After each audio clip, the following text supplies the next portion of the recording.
শুনতে কি পাও আমায়? অনেক কিছু বলার ছিল, শুনবে কি একটু আমায়? বলতে পারো কি অপরাধটা আমার ছিল? আমারও তো কত স্বপ্ন ছিল, বুকের মাঝে গল্প ছিল। তবুও কেন কুকুরগুলো শরীরটাকে ছিঁড়ে খুঁড়ে লাশ ঘরে ফেলে গেল? কতবার আর্তনাতে বাঁচতে চেয়েছি, চেনা মুখগুলোকে মিনতি করেছি, চিৎকার করে বলেছি প্লিজ বাঁচতে দাও আমায়।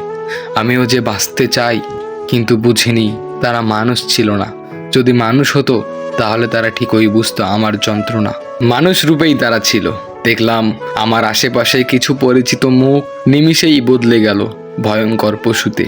কুকুরগুলোর মুখে অবিরত লালা ঝরে, ভয়ে বুকটা ফেটে যায়, চোখ বন্ধ হয়ে আসে, নিথর শরীর ক্ষত বিক্ষত, চোখ দিয়ে আর পানি পড়ে না, চোখের কোণে রক্ত জমে, নিঃশ্বাসটা আবার ভালো করে নিতে পারি না।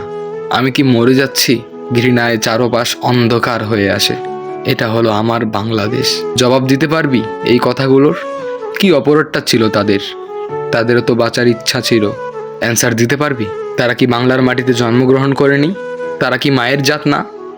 কেন রে ক্ষতি করলি? তোদের ঘরে কি মা বোন নেই?